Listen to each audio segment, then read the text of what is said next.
नमस्कार दोस्तों, स्वागत है आप सभी का हमारे YouTube चैनल देव जी के ट्रिक्स में। तो दोस्तों, हम यहाँ पर हिंदी का जो टॉपिक है संज्ञा को पढ़ेंगे, क्योंकि संज्ञा के बिना कोई भी टॉपिक जो होता है अधूरा होता है। संज्ञा से ही सभी लगभग क्वेश्चन आपके बनते हैं, इस कारण से हम लोग संज्ञा को पढ़ लेते हैं।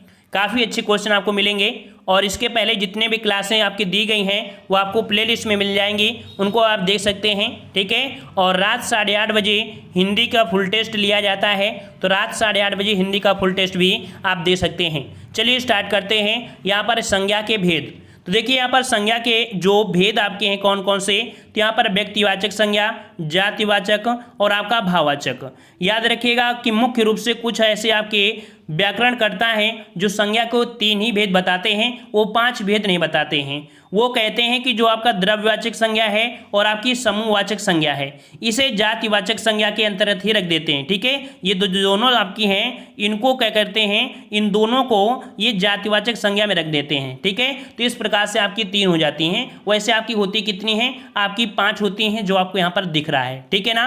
अब यहाँ पर हम लोग कह सकते हैं संज्ञा को यहाँ पर डीपली पढ़ेंगे। बहुत ही छोटा वीडियो होगा लेकिन दमदार आपका होने वाला है, कोई दिक्कत आपको नहीं होगी, नोट्स बनाते चलिएगा। कह रहा है संज्ञा शब्द का शाब्दिक अर्थ क्या होता है, नाम होता है। परिभाषा की अगर बात करें तो किसी व्यक्ति, वस्तु, स्थान, भाव, गुण एवं अवस्था के नाम को संज्ञा कहते हैं। अर्थात किसी के लिए प्रयुक्त होने वाला शब्द उसके लिए संज्ञा का कार्य करता है, ये इसकी परिभाषा होती है। अगला पॉइंट आपका है संज्ञा एक क्या होती है, विकारी शब्द है। संज्ञा क्या है, विकारी शब्द है। कैसे, जैसे हमने बताया लड़का बोला लड़का, और लड़का को क्या कर दिया, लड़की, अर्थात कह सकते हैं विकार कर दिया ना। तो याद रखिए संज्ञा क्या है, एक विकारी शब्द है, अर्थात इसमें लिंग, वचन एवं कारक के आधार पर परिवर्तन किया जा सकता है। संज्ञा के भेद की बात करते हैं तो संज्ञा के भेद को लेकर व्याकरणकर्ता अर्थात व्याकरण के ज्ञाता एक मत नहीं है, किंतु अधिकांश व्याकरण संज्ञा के 5 भेद मानते हैं। जो संज्ञा के 3 भेद मानते हैं वो द्रव्यवाचक, समूहवाचक को जातिवाचक संज्ञा के अंतर्गत रखते हैं, जो कि अभी हमने आपके स्ट्रक्चर में बता दिया है। अगले पॉइंट में संज्ञा के 5 भेद हैं, कौन कौन से हैं तो आपने देख लिया है। अब हम लोग यहाँ पर देखते हैं व्यक्तिवाचक संज्ञा क्या होती है। व्यक्तिवाचक संज्ञा ऐसे संज्ञा शब्द जो किसी एक व्यक्ति, वस्तु एवं स्थान का बोध कराते हैं, उन्हें व्यक्तिवाचक संज्ञा कहते हैं। जैसे सुनील क्या एक व्यक्ति है, भारत एक ही देश है ना। अगला है उत्तर दिशा, उत्तर एक ही है। भारतीय, राष्ट्रीय जात, मतलब कह सकते हैं भारतीय मतलब राष्ट्रीय जात हो गई। साइकिल कोई वस्तु हो गई। गंगा देखो नदी हो गई। काला सागर एक समुद्र हो गया। रामचरितमानस एक पुस्तक हो गई। देवनागरी एक लिपि हो गई। होली, दीपावली ये आपके त्यौहार हैं। तो ये जब सब होते हैं आपके क्या होते हैं, ये आपके व्यक्तिवाचक संज्ञा होते हैं। समझ में आ गया ना। उपयुक्त सभी किसी एक का ही बोध करा रहे हैं, इसलिए इन्हें व्यक्तिवाचक संज्ञा कहा जाता है, ठीक है। एक से अधिक आपके नहीं हो सकते हैं, याद रखिए व्यक्तिवाचक में सिर्फ एक चीज एक ही होगी, इससे ज़्यादा आपकी नहीं हो सकती है। समझ में आ गया है ना, क्लियर है ना पूरी तरीके से। चलिए अगला पॉइंट आपसे पूछा गया है, कह रहा आपसे यहाँ पर कि उपयुक्त, नोट यहाँ पर याद रखिए कि कोई व्यक्ति या वस्तु तभी तक व्यक्तिवाचक संज्ञा रहता है जब तक किसी एक व्यक्ति एवं वस्तु का बोध कराता है। यदि इनका प्रयोग एक से अधिक के लिए किया गया हो तो यह शब्द समूहवाचक संज्ञा का बोध कराने लगेंगे। याद रहेगा ना। दूसरा पॉइंट आपका दिया है, ध्यान दें, दिशाओं के नाम, देशों के नाम, जैसे कि पाकिस्तान है ना, भारत पाकिस्तान, देशों के नाम दे दिया ना, देशों के नाम, तो भारत पाकिस्तान आदि। समुद्रों के नाम जैसे काला सागर, भूमध्य आदि। पुस्तकों एवं समाचार पत्रों के नाम रामायण, दैनिक जागरण। पर्वतों के नाम जैसे हिमालय, काराकोरम। दिनों महीनों के नाम जैसे सोमवार, जनवरी है ना। ऐतिहासिक युद्ध स्थल, घटनाओं के नाम, मतलब कह सकते हैं कि इसमें से पर्सनल किसी एक की बात की जाए है ना, जैसे पुस्तकें तो बहुत होती हैं, आप किसी रामायण की बात कर दिया, काला सागर की बात कर दिया, या दैनिक जागरण पत्र की बात करता है, या हिमालय पर्वत की बात करता है, तो ये जो आपके हैं पर देख सकते हैं राष्ट्रीय घटनाओं के नाम करते हैं। तो यहाँ पर देखिए भारत छोड़ो आंदोलन हो गया, सत्याग्रह आदि जो आपके हैं ये व्यक्तिवाचक संज्ञा के अंतर्गत ही आते हैं, क्योंकि ये एक ही होते हैं, ठीक है ना। समझ में आ गया। चलिए जातिवाचक को समझते हैं। जातिवाचक संज्ञा क्या है, जिन संज्ञा शब्दों से एक ही प्रकार की वस्तुओं अथवा व्यक्तियों का बोध हो उसे जातिवाचक संज्ञा कहते हैं। जैसे लड़का, अब देखो एक लड़का की तो बात नहीं कह रहा है, जातिवाचक में देखो लड़का, वकील, नदी। अब नदी में देखो बहुत कुछ हो सकती है, कौन सी नदी है तो बताया नहीं गया है। मनुष्य, कुत्ता, गाय, गांव, बकरी, नगर, पर्वत। अब देखो पर्वत बहुत होते हैं ना, हिमालय पर्वत, एंडीज पर्वत, लेकिन ये बोल दे कि हिमालय पर्वत तो व्यक्ति में हो जाएगा, लेकिन यहाँ पर पर्वत में तो बहुत होते हैं ना। सुंदर, गरीब, पहाड़, घर, लड़की, पशु, पक्षी, मंत्री, प्रोफेसर, राज्यपाल, ठीक है, प्रधानमंत्री, राष्ट्रपति, ठग, जुलाहा, तूफान, पुस्तक, ज्वालामुखी, वर्षा, कुर्सी, भूकंप, ये सभी आपके जातिवाचक में होते हैं, ठीक है। उपयुक्त सभी संज्ञा शब्द संपूर्ण जात का बोध करा रहे हैं, ये सभी आपकी जातिवाचक संज्ञा के अंतर्गत आते हैं।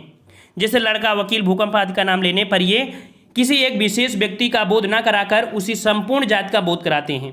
यहाँ पर भी एक ध्यान देना है कि प्रशासनिक एवं राजनीतिक पदों के नाम, व्यवसायों के नाम, पशु पक्षियों के नाम, वस्तुओं के नाम, प्राकृतिक आपदाओं एवं तत्वों के नाम, मनुष्य जाति के प्रयुक्त नाम आदि जातिवाचक संज्ञा के अंतर्गत आते हैं। ये पॉइंट याद रखना है, क्योंकि काफ़ी कंफ्यूज कर देता है कि राजनीतिक पद में भाई इसको क्या करें, है ना। जैसे राज्यपाल कह रही इसका राज्यपाल अलग है, उसका राज्यपाल अलग है, भाई अलग अलग बोला जाएगा तो फिर अलग होगा ना, लेकिन राज्यपाल शब्द दिया है तो ये तो कई राज्यों में होता है, इस कारण से। क्लियर हो गया।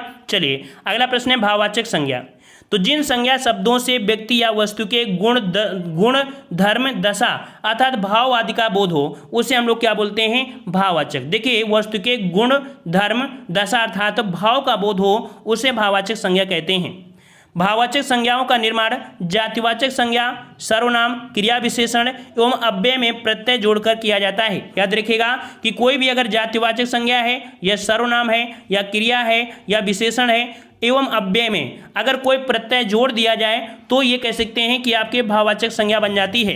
जैसे यहाँ पर दिया है बुढ़ापा, है ना, जैसे बूढ़ा था पा जोड़ दिया बुढ़ापा हो गया, मोटा था पा जोड़ दिया मोटापा हो गया, बचपन, मिठास, लंबाई, क्रोध, शौर्य, चौड़ाई, गर्मी, ठंडी, धार्मिक, धैर्य, निजत्व, ममत्व, है ना, ममता जो आपका है, बंधुत्व, समीप, है ना, ऐसे शब्द आपको जैसे आपके हैं या आपके भाव को दर्शाते हैं। जैसे मनुष्यता है, मित्रता है, या आपके क्या दर्शाते हैं, भाव को दर्शाते हैं। समझ गए होंगे अच्छी तरीके से। अगला है समूहवाचक या समुदायवाचक संज्ञा। जिन संज्ञा शब्दों से व्यक्ति एवं वस्तु के समूह या समुदाय का बोध होता है। तो देखो अभी हमने बताया था कि जैसे कि आपकी जाति थी ना, जाति, वही तो आपको समूहवाचक में वही बताया जा रहा है ना, वही परिभाषा उसमें बताई जा रही है। जाति वाली परिभाषा किसमें बताई जा रही है, समूह में। इसी कारण कहा जाता है कहीं ना कहीं जो समूह है वो जाति के अंतर्गत ही आ जाता है, ठीक है। अब समझिएगा उसे समूहवाचक या समुदायवाचक कहते हैं। जैसे कुंभ, सभा, परिषद, कक्षा, सेना, मंत्रिपरिषद, मंत्रिमंडल, पुस्तकालय, भीड़, दल, गिरोह, पुंज मतलब प्रकाश पुंज, ढेर, मंडल, घोंद अर्थात केले का घोंद होता है, केले का घोंद, ठीक है, गुच्छा मतलब अंगूर का गुच्छा, ठीक है। ये आपके समूहवाचक या समुदायवाचक में आपके आते हैं, ठीक है। अगला है द्रव्यवाचक संज्ञा। तो जिस संज्ञा शब्द से किसी धातु या द्रव्य का बोध होता है उसे द्रव्यवाचक संज्ञा कहते हैं। सामान्यतः द्रव्यवाचक संज्ञाओं के अंतर्गत मापतौल की वस्तुएं ही आती हैं, जैसे सोना, चांदी, लोहा, पीतल, तेल, पानी, दूध, गेहूं, चावल, कोयला, जो घी, तेजा, पेट्रोल आदि जो आपके हैं द्रव्यवाचक में आते हैं। याद रखिएगा कि यहाँ पर ये चीज तो आपको दी हैं जिनको हम लोग तौल सकते हैं, है ना, लेकिन कुछ चीज़ें आपके जैसे होते हैं वो द्रवस्था भी हो जाती हैं। जैसे कि मान लीजिए पानी है, पानी तो ठोस हो जाता है, बर्फ में होता है, बर्फ आपकी घुल जाती है, एक गैस भी बन जाती है, ये सभी आपकी द्रवस्था में आएंगी, धुआं वगैरह वगैरह ये सब इसी में आ जाएंगे। क्लियर है ना। अच्छा, यहाँ पर दिया है व्युत्पत्ति के आधार पर संरचना के भेद। देखो वो तो आपका हो गया। अगर ये क्वेश्चन पूछे कि व्युत्पत्ति के आधार पर संज्ञा के भेद कितने होते हैं, तब आपको यहाँ पर बताना है कि आपके कितने भेद होते हैं। तो आपके 3 भेद होते हैं व्युत्पत्ति के आधार पर। कौन कौन से, तो रूढ़ संज्ञा कि जिन शब्दों के सार्थक खंड ना किए जा सके, अर्थात जिन शब्दों के खंड कोई सार्थक निश्चित आकार ना हो, ठीक है ना, मतलब अर्थ ना प्रकट करे, उन्हें रूढ़ संज्ञा कहते हैं, ठीक है। जैसे कमल, नाक, आज, कल, है ना, इनको अगर तोड़ेंगे भाई तो कोई मतलब निकलेगा। जैसे आपका कमल है, कमल में देखो का, मा, ला के रूप में कर दिया जाए तो इनका कोई सार्थक अर्थ निकलेगा, नहीं निकलेगा, अर्थात कमल क्या है, एक रूढ़ शब्द है। अगला है यौगिक। तो ऐसे शब्द जो 2 सार्थक खंडों से बने हो, ऐसे शब्द जिनके सार्थक अखंड किए जाएं या निश्चित अर्थ प्रकट करें, इन्हें हम लोग यौगिक संज्ञा कहते हैं। जैसे विद्यालय, पुस्तकालय, हिमालय, घुड़सवार। देखो विद्या धनालय, विद्या धनालय, विद्या आलय मतलब घर होता है, तो विद्या का जो घर होता है उसे हम लोग विद्यालय बोलते हैं ना, तो दो भागों में तोड़ दिया है, दो भागों में तोड़ सकते हैं, ये आपके यौगिक हो गए।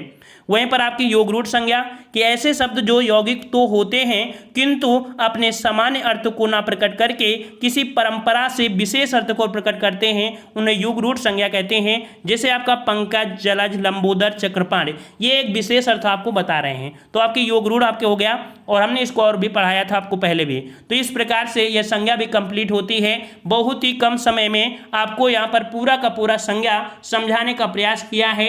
इसका जो आपका लिंग वचन कारक जो आपको हैं ये आपको अगले पार्ट में मिलेंगे, वहां पर आपको पढ़ना पड़ेगा। लिंग क्या होते हैं, वचन क्या है, कारक क्या है, सबको अलग अलग पढ़ना है। पसंद आया है ना? कम समय में ज़्यादा से ज़्यादा तैयारी और धुआंधार तैयारी, साथ में आपको ऑब्जेक्टिव टेस्ट पेपर भी मिलते हैं। ऐसा हिंदी आपको कह सकते हैं कि एक अच्छे शिखर तक आपको ले जा सकती है। ठीक है, सभी लोग वीडियो को लाइक करें, चैनल को भी सब्सक्राइब करें, एक दोस्त को जरूर शेयर करें। जय हिंद, सभी को राधे राधे, राधे राधे।